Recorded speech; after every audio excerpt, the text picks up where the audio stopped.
Well, hey there. Thank you so much for joining me today as we talk about hackers and phishers and link clickers. Oh, bye. Now, the real title for today's session is on cybersecurity and how you can make yourself as safe as possible when you're connected to the internet. My name is Chris Dobkins. Many of you know me. I've been around the Dynamics community for a long time.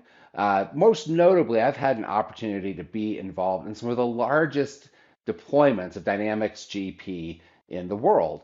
We designed a Dynamics GP deployment for 400 users on Azure. We also did a Dynamics GP deployment for over 600 users in our own private cloud. And as we've worked on really designing and architecting systems that can handle companies of this size, cybersecurity has been something that's become extremely important to us. So we've learned a lot about how to stay safe when you're online. And that's really what we want to talk to you about today. Now, our mission at Ingevity is to improve the life and success of our partners and customers by providing exceptional business application experiences that simplify, inform, and delight. Now, every single one of our team members wakes up every day, and when they put on their Ingevity hat, this is what they're thinking about, how they can help improve your life and success. Today, we're going to be really focusing on inform as we try to come up with some new habits for you to help you stay safe when you're connected to the internet. Our agenda today, we're really going to talk a lot about password hygiene because as we'll see, this is one of the most critical factors in staying safe when you're online. We're going to talk about how to protect your home Wi-Fi hotspot. After the pandemic, many of us have started working from home. Some of our life partners work at home with us. Maybe we still have kids that are attending school from home. We've got a lot of activity happening on our home networks that we've never had before. And the reality is, if your work computer is at your house and you're using it to connect to your network at your office, your home network has now become a vector by which a bad actor could exploit to infiltrate your company. So it's really important that we secure our home Wi-Fi hotspots. I'm also going to talk a little bit about how to stay safe on public Wi-Fi. So when you get fed up with all the chaos that's going on at home and you just need to get out of Dodge, you go to the local Starbucks to get some work done. Well, we want you to be safe while you're at Starbucks as well. I'm also going to spend a little bit of time with you showing you some real life examples of phishing emails and to give you some tips and tricks so that you too can spot a phishing email before you click on something and potentially infect your device and perhaps your entire network. We're also going to talk about protecting your devices, your Windows computers, your Macs, your iPhones, your Android devices to make sure that they stay safe. And then finally, we're going to wrap up with talking about protecting your backups. You ready? All right, let's get going and start off with password hygiene. Now, whenever I talk about password hygiene, I really like to start by talking about the evolution of passwords. Now, maybe some of you have seen that video about the evolution of dance. This is kind of similar for those of us who've been connected to the internet for a long time.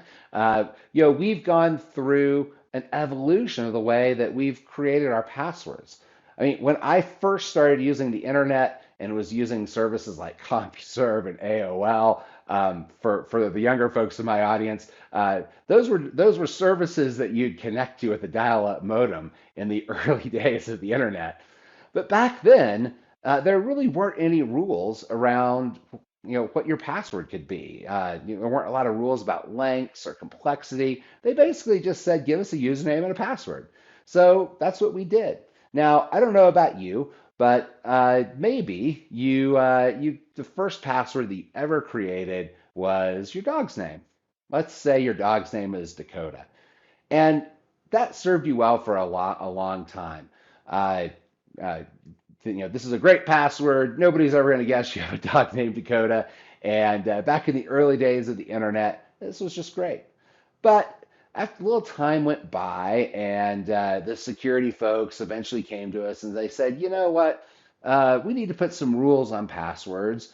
So we want to make sure that you have both uppercase letters and lowercase letters in your password. So I don't know about you, but for me, the thinking genius that I am, well, I just capitalized the first letter of my dog's name. Now I meet the new password requirements, Dakota with a capital D.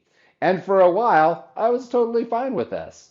I went around searching all my sites. I used this password for every site that I connected to. And then eventually, the security people came back to us and said, you know what? Uppercase and lowercase isn't quite going to do it. We need you to add a number into your password to make it even more secure. So you'll have uppers and lowers and numbers. Boy, we're going to have some really secure passwords now. So what do you think I did? I did something like this.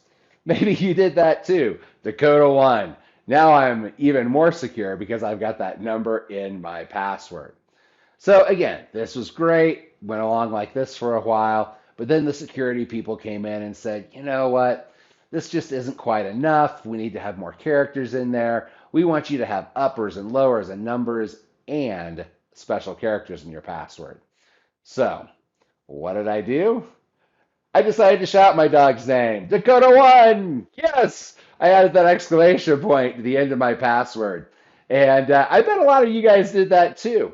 Now, this is all fine and good, but bear in mind, the bad actors that are out there today were growing up kind of in the same mentality. So we were all learning how to build this sort of a password together. Now, one of the final changes that came along was, hey, you know what? We've got a lot of people out there that are just doing 3-character passwords, whatnot. We're going to require that you have at least 8 characters in your password. Now, I'm going to count that out. Let's see. Hey, I've got 8 characters. I'm good. I don't have to change my password again. That's fantastic. Until the security guy said, "Hey, you know what we think would be even more secure than an 8-character password with uppers and lowers and numbers and special characters? I think it'd be even more secure if we force you to change your password every 30 days or so. That way, it'd be really hard to compromise your password because it's always changing." So, what do you think my next password was? If you guessed Dakota 2 exclamation mark, you're totally right. And as some time went by, a couple of years, all of a sudden my password started to look like this. And then, I really leveled up my security game at some point.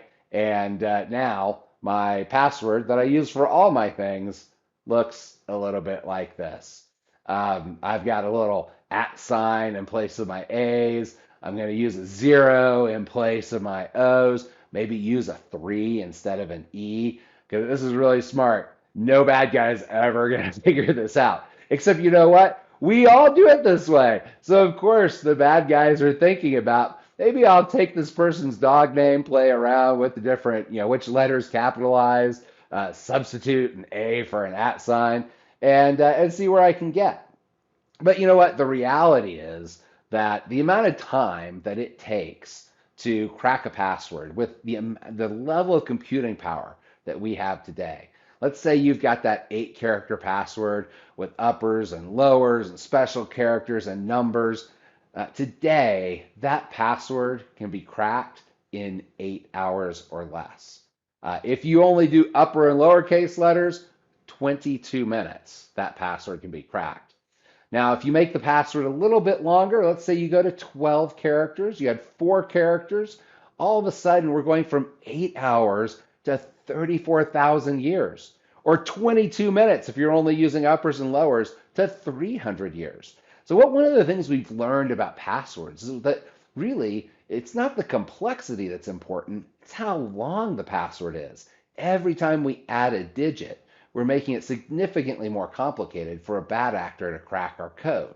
Now, if I go up to 16 characters, for example, I'm at 1,000,000,000,000 years. If I make it complex, I'm at 2 billion years if I'm just using upper and lowercase letters.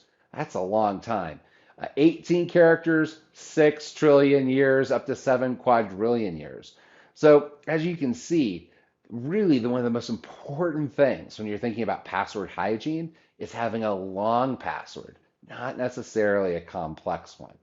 So let's talk about our best practices around passwords for a minute. Now, the absolute best thing that you can do with any of your services and applications that support this is to use multi-factor authentication. Now, what is multi-factor authentication, or MFA, as we sometimes call it? That involves having two things in order to access your service: something you know and something you have. Now, the something you know is generally your password, your username and your password. And the something that you have today could be your cell phone. Now, personally, I have the Microsoft Authenticator app loaded on my phone. The services that I use that use MFA, the first thing they'll do is they'll ask me to type in my username and my password. Once I've successfully provided the right credentials, then my Authenticator app on my phone beeps. I click a button. I use the biometric scanner on my phone to do my Face ID so it recognizes me, and I approve the sign-in request. It's really fast. It's really easy, and it just doesn't take much effort at all. Now, I will warn you, there are still some multi-factor authentication systems out there that are built on text messaging. If you're depending on the platforms that you're using, text messaging actually can be fairly simple to hack. So while text messaging as a form of MFA is better than no MFA, the best kind of MFA to use is one that uses an authenticator app, like the Microsoft Authenticator app. I think Google has one. There are several providers out there that provide those apps. Again, be that secure second factor for you. And this makes it almost impossible for a bad actor to access your information, because they would not only have to know your username and password, but they would have to have access to your phone and be able to authenticate to your device. Now, one of the other best practices, and I'll be honest with you, a lot of our banks and IT folks haven't quite caught up with this one, but what they're now telling us is that we should really only change our passwords if we have a data breach. If we know that a bad actor has gotten into our systems and has perhaps made copies of our username and password data, that's the time when you want to change your password. If Now, why do we only want to do that if there's a breach? Well, it's really simple. It's a matter of our own humanity. If you have to change your password every 30 days, a lot of us just are going to have a hard time remembering that. So what do? We write our password down on a sticky note and we paste it to the monitor. And next month, when I have to change my password, I take that sticky note down and replace it with another one. So we've got a whole bunch of people that are changing their passwords every 30 to 90 days, and their current password is just sitting on their monitor for the world to see. So we've started to recognize that as humans, we do things like that to help us remember, and it's exactly doing that that makes changing our passwords more frequently become less secure. So golden rule number 3 is don't write your passwords down, whether it's on a sticky note on your monitor or in a little black book in your drawer. The bad guys are going to look for places where you might have written down your passwords. So best just not to have them written down somewhere around your desk at all. Now, as we've been talking about earlier, the need to have complex passwords is really a thing of the past. What we don't need is complex passwords. What we need are passwords that are simple, long, and memorable. Now, that said, you don't want to use popular phrases for this. Like, don't use a quote from a Star Wars movie. Don't use a verse from the Bible. You really want to create a passphrase that consists of some random words. And it's funny, as you pick different random words, your brain somehow tends to remember those in ways that it doesn't remember some of these complex passwords that we've been using for so long. So, for example, something like correct horse battery staple is better than my fancy Dakota 43. Coming up with those longer, more memorable passwords is important, but it's also really important that you use a different password for every application or site that you visit. Now, I don't know if you remember back when Disney Plus launched, but right around the launch of Disney Plus, there were a bunch of stories in the news about how Disney Plus had gotten hacked. A bunch of Disney Plus users were reporting that their watch lists are being changed and things are being added. And so there was an investigation that was done. And what we discovered was that Disney Plus was not actually hacked. What happened was that there had been some other big data breaches, like MyFitnessPro or like the Experian data breach, where bad actors had hacked into these networks and they had stolen the username and password information that their customers had used to access their sites. They then posted those credentials up on the dark web, and someone downloaded sets of those credentials and just started trying them against Disney Plus.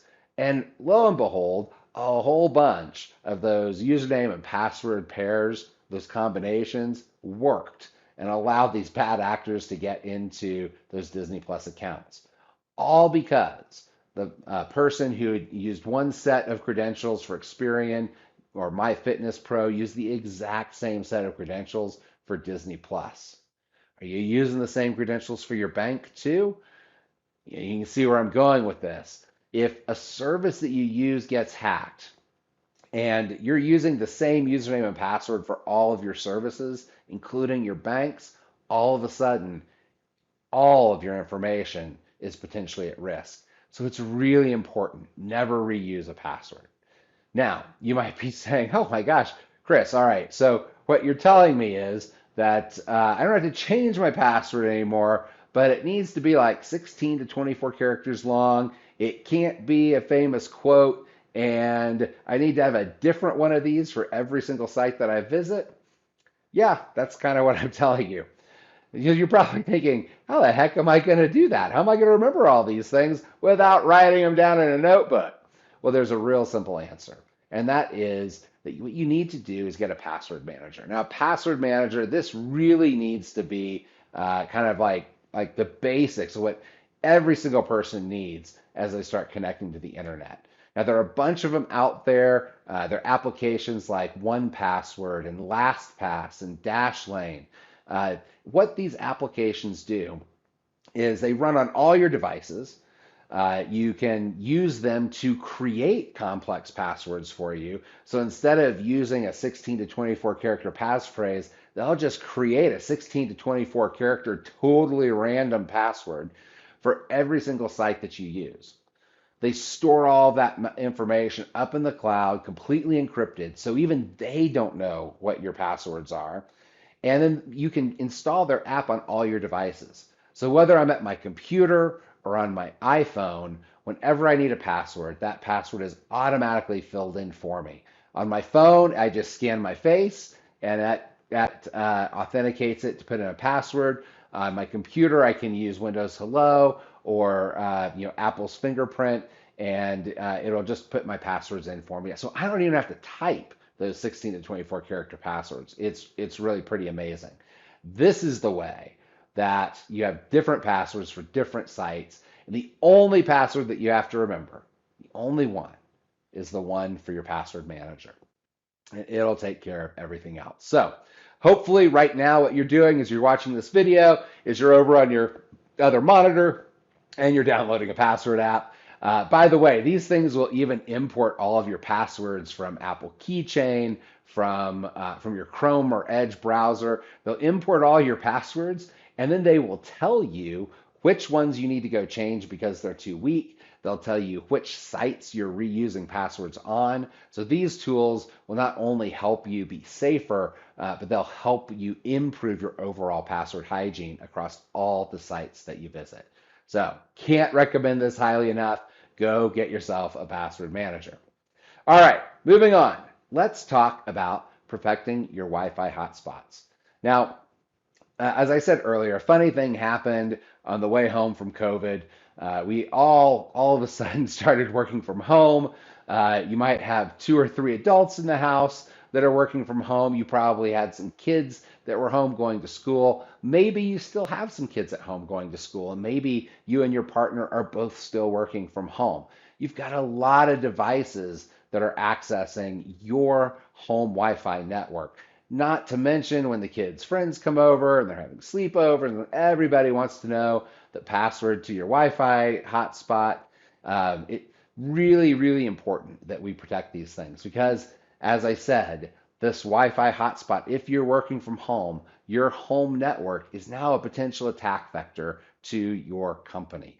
As a bad actor can get into your home Wi-Fi, they can get through your device and across the network to your business. So it's really important that we protect our Wi-Fi hotspot at home. So here's a couple of things that you can do that. First off, when you unbox that brand new Wi-Fi router and plug it in, it comes with a default admin password.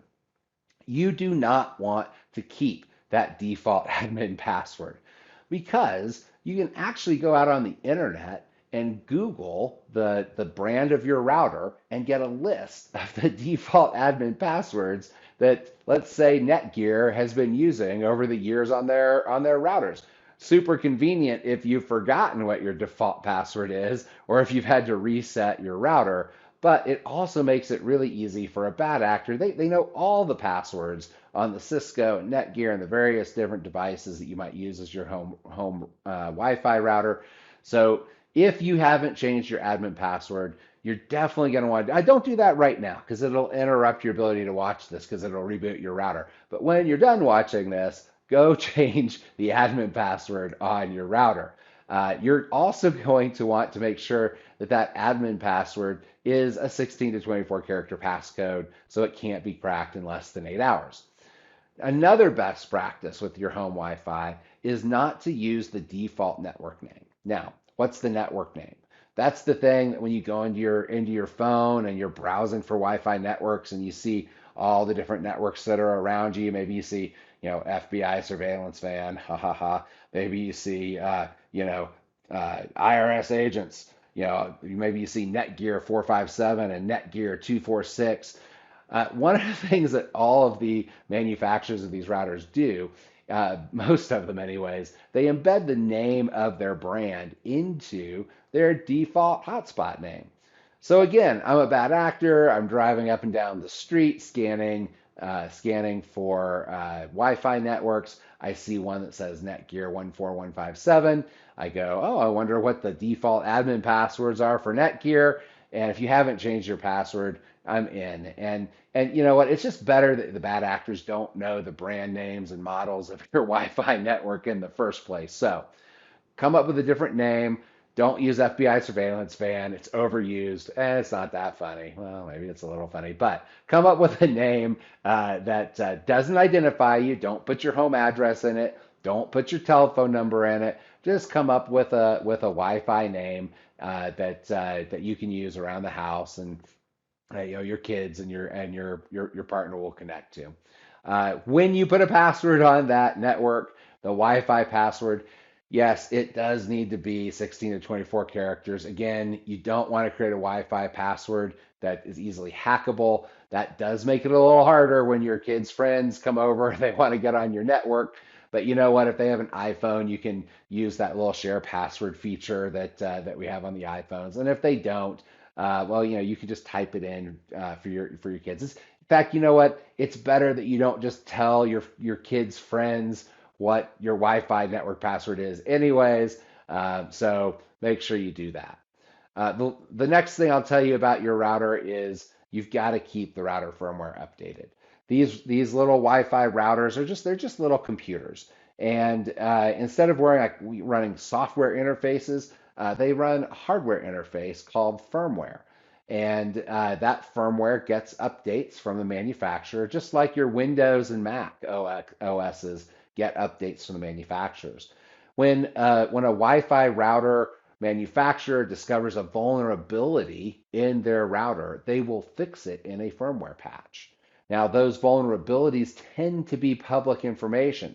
So if you're running a Wi-Fi router and you've not updated your firmware, you may very well have a gap, a hole in your device that a bad guy would know how to exploit, and you can fix it if only you'd update your firmware. So once every few months, pop into your router, update the firmware, and you'll make sure that you keep your system safe. Now, a few other things I would suggest while protecting your Wi-Fi hotspots: turn off your plug and play, your remote access, and your Wi-Fi protected security. What are these things, you ask? Well, these are technologies that our router manufacturers have put into their routers to make it easier for us to connect other things to our Wi-Fi, especially with like the Internet of Things. We have so many devices in our house now that want to connect to our Wi-Fi. So we've got our printer, maybe our refrigerator is connected, maybe you've got a Traeger grill that's connected, maybe you've put in those fancy lights that are connected that you can change colors with Alexa. All these little things connect to our Wi-Fi, and these tools here make that a little bit easier.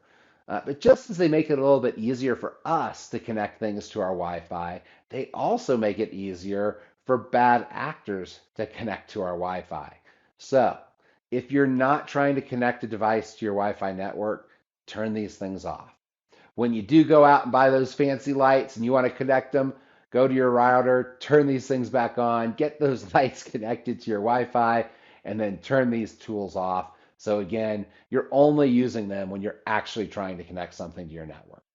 Turn those things off, and I want you to turn on the firewall that's on your router. Now, the firewall in your router, what that's going to do is it's going to make it harder for someone on the outside to gain access to the devices that are inside your network. So you definitely want to make sure that that firewall is turned on. Now, one final thing I'll say about protecting your hotspots. If you live in a household where you have a whole bunch of people using the Wi-Fi, maybe you and your life partner are using it for work, you've got a couple of kids and your kids' friends, and they're playing games, and it's the Xbox and PlayStation, and they're doing online school and all these things. Look, you don't know what somebody else is going to click on, right? So one of the things that you can do is you can have two different Wi-Fi routers in your home. One that you use specifically for work, and a second that you use for everything else. That way, the Wi-Fi that you connect to when you're working, nobody else is on it. Nobody's clicking on things that might infiltrate that network. And meanwhile, your kids can be, doing the Xbox and clicking on things and, downloading things into your refrigerator. Who knows? But at least by having two separate Wi-Fi routers, you can keep your work networks secure. I talked to a lady that used to work for the NSA. She actually has three Wi-Fi networks in her house, one for the kids, one for her work, and a completely separate Wi-Fi network that she only uses for her online banking. Now, that's a little much for me, but if I did still have little tykes running around the house, I tell you what, I would definitely get that second router because who knows what those little kids might click on. So there's a few words about protecting your home Wi-Fi network. Let's talk a little bit about how to protect yourself when you're out at the Starbucks or you're at a hotel at a convention, for example. Now, one of the biggest risks that's out there is something called the evil twin.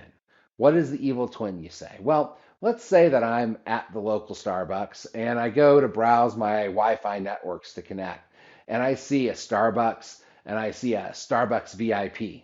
And I'm like, well, I'm a very important person. I think I'm going to connect to Starbucks VIP. I bet it's faster.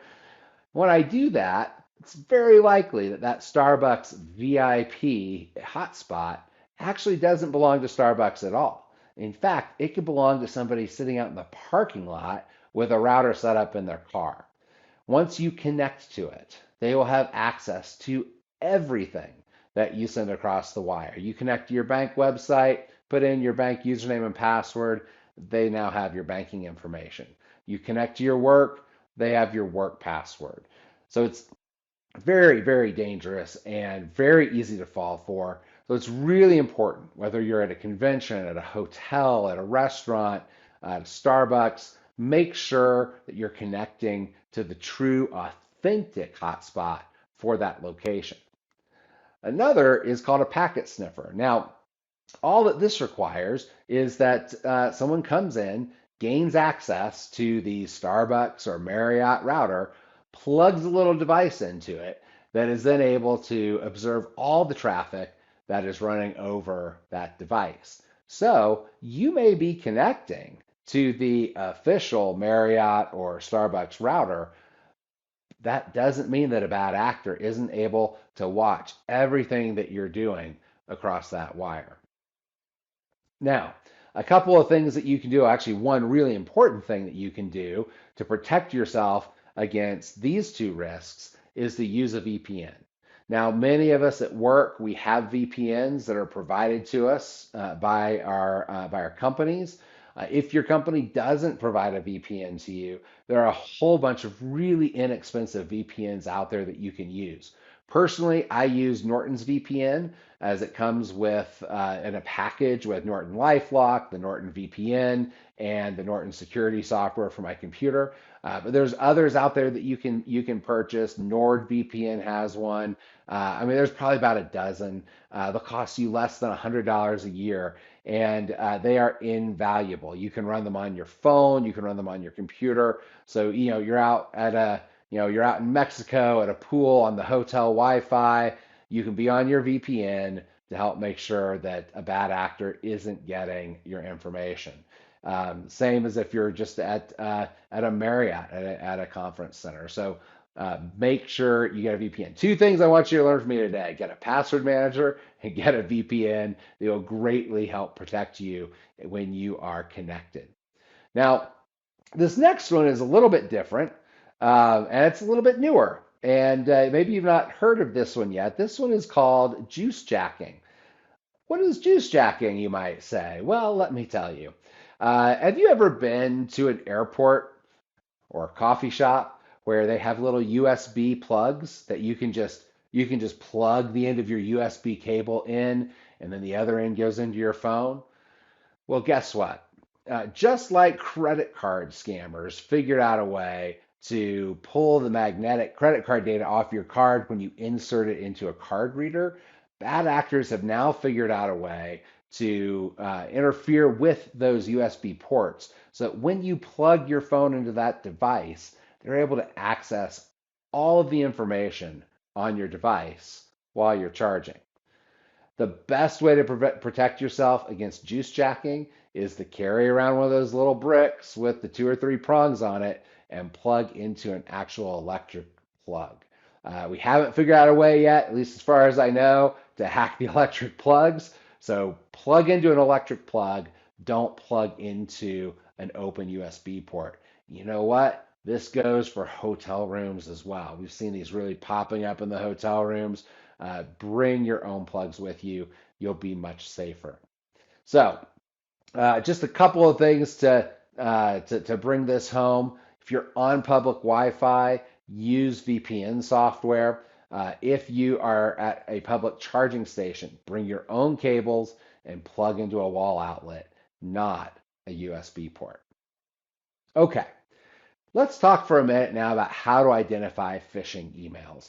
I'm sure you've gotten a lot of these. You've probably become pretty good at figuring them out. Although I will tell you that now with ChatGPT and AI really coming in the rise, it's actually getting quite a bit harder to tell just from the wording of the message that it's not legitimate.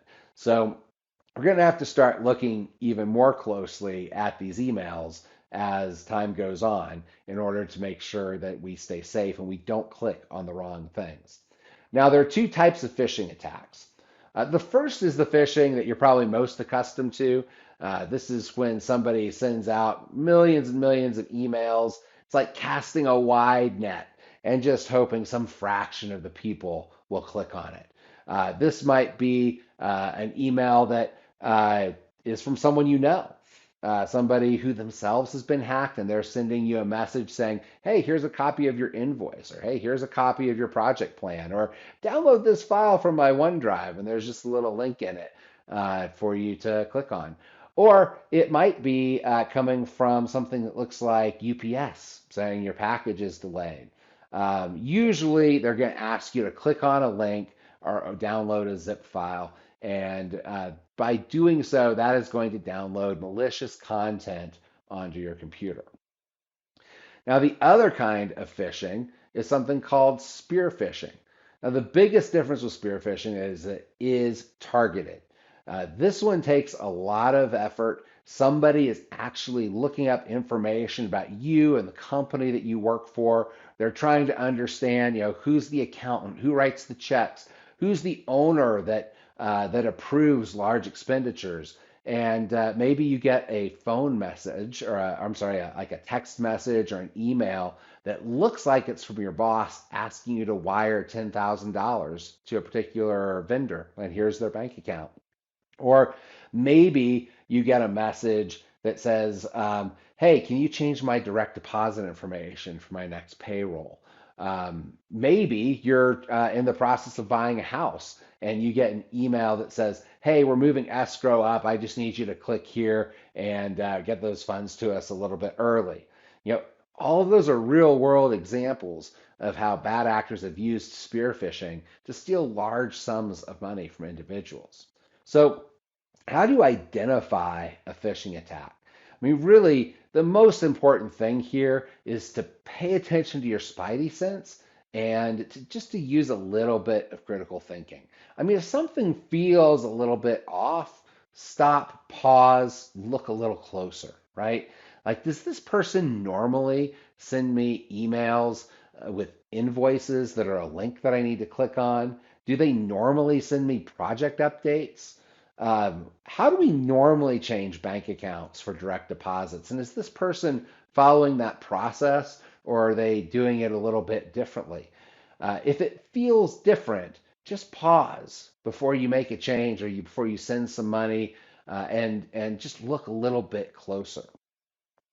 Now, when we talk about looking closer, there are a couple of key things that you can do. Now, some of this is a little bit harder on a mobile device. So I would just urge you, if you get something on your mobile device that says click here or change this or download this, wait until you get to your computer before you continue with that email.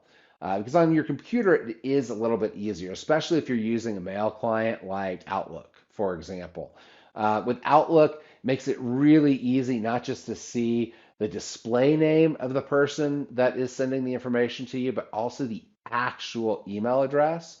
And if you hover your mouse over a URL without clicking, the actual URL will pop up in a little separate box so you can see where that link is actually going to take you. And sometimes that link looks like a URL, but it's not. It's actually taking you somewhere completely differently. So let's take a look at a couple examples of this. Now, these are all emails that I actually received. This first one comes with a subject that says, your password is about to expire. Oh, no, I don't want my password to expire. I better click this link so I can change my password. Now, if you look at this email, the part highlighted in yellow, that says this message is from the Office 365 team. On my mobile device, that's really all I'm going to see. But in my Outlook, I can also see that much longer email address. If I look at that and I look for the @ sign, right after the @ sign is where this email is actually going. And this is definitely not Microsoft. Now, additionally, if I hover my mouse over the that little link that looks like it says microsoftonline.com/expiry, right? Like that looks like that's where it's taking me. But if I hover my mouse over that, where the link really goes is this really complicated, weird looking address, and that is also definitely not Microsoft. So real quickly, just from looking at the email address, I can tell this is probably bogus. Hovering over the link, yeah, this is definitely something I want to hit the delete button on. Now here's another one that I got. This one tells me that some of my messages weren't sent. Oh my gosh, I got to deal with this. I've been sending emails to people and some of them may not be getting through. So, notice there's a pattern here. Like all of these are like telling us something to kind of scare us a little bit. So maybe we'll take an action without listening to our spidey sense. Now, again, this one, same thing. It looks like it came from the Microsoft message delivery. It says some of your messages were not sent. Just click here to solve the problem. Well, again, by looking at this in a full email browser, I can see this is coming from somewhere, computer.email.mil. That is not Microsoft. And when I look at where the link is really going to take me, zanestop10.com, yeah, I'm out. Delete. Do not click on anything in this message. Now here's the last one I'm going to show you.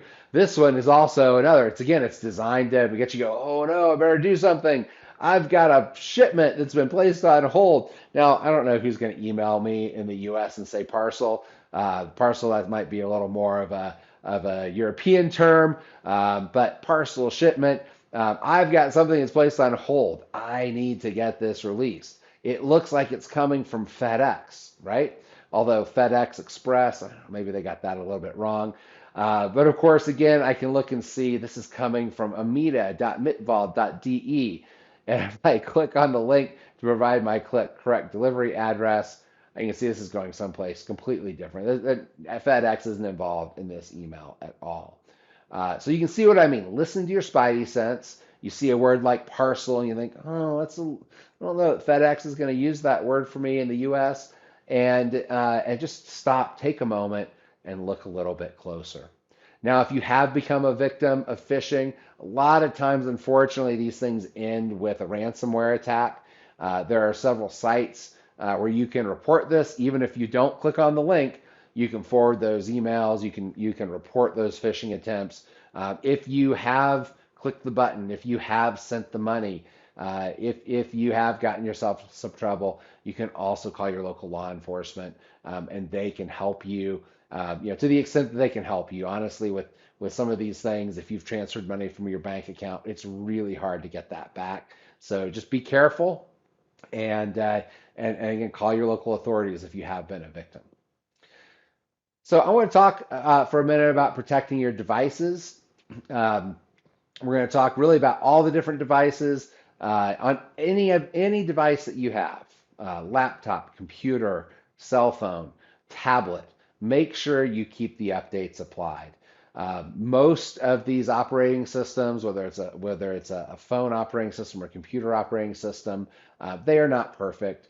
Vulnerabilities are found in these operating systems all the time, and those vulnerabilities get published on the internet, and then the bad actors start working on those vulnerabilities to try to use them as an attack vector to be able to get into your device.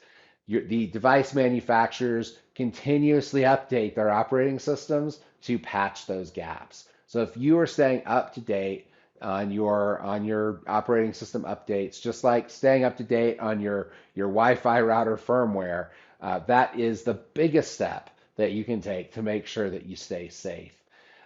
Also, if you're using any sort of device other than an iOS device, make sure you have an anti-malware tool like a Norton Security or a Windows Defender. There's several that are out there that are great. PCmatic, I think, has a really good one. Make sure you've got something on your computer that is scanning your computer and looking for malicious code. It's really important. If you're on an iPhone, not quite such a big deal. This is really because iPhone and iPad, Apple really controls what's allowed to be installed on those devices through their store. So it's really difficult to get malicious code installed onto one of those devices. But if you're running on any of these other devices, make sure you do keep them up. And put a little asterisk here as well. Don't let your kids use your work devices. Let's say you've taken all these precautions, you've got your password manager and your VPN, you've made everything safe, and one of your kids hops on your work computer and starts hitting the web browser, and all of a sudden they're clicking this and they're clicking that, and all your safeguards could be blown just by having someone that isn't aware of all the things they need to do to be safe working on your device. The last thing we're going to talk about is keeping your backups safe. This is really important, especially with ransomware, which is the most popular exploit that we see with bad actors, because that's how they get paid. These guys are looking for your backups because they know if they encrypt all your family photos, but they don't encrypt your backups, you're not going to pay them. You're just going to restore your backup on top of the encrypted photos.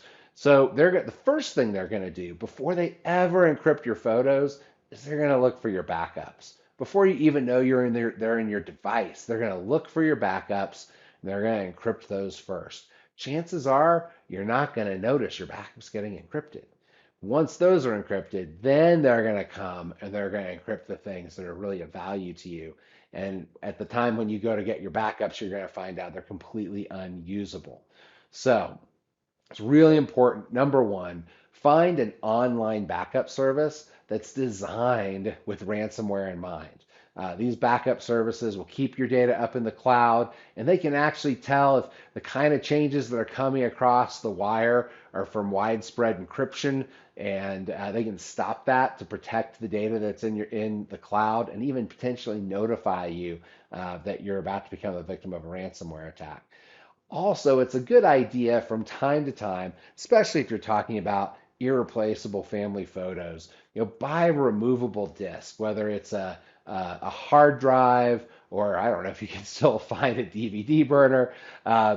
Make backup copies on these removable devices and then unplug them, store them in a closet. If they are not physically connected to your network, a bad actor is not going to be able to get to them.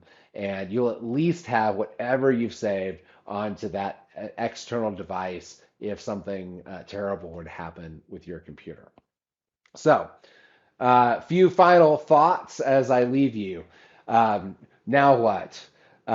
Please buy a password manager. I can't stress that enough. Go out and get a password manager, import all of your passwords into it, and let it help you change your passwords to more complex passwords and help you make sure that you've got a different password used on all of your sites. Next, change the password on your Wi-Fi router. Get a VPN so that you can protect yourself when you're not at home and keep all of your devices up to date, including your Wi-Fi router. And take your charging brick with you when you travel. It's not that much heavier, and it will definitely keep you safe instead of plugging into those USB plugs that you find all over. So, with that, I want to conclude. I want to say thank you so much for joining us today as we talk about keeping you safe when you're connected to the internet. My name is Chris Dobkins. I'm with Ingevity. If there's anything we can do to help you, please reach out. Thank you again and have a great day.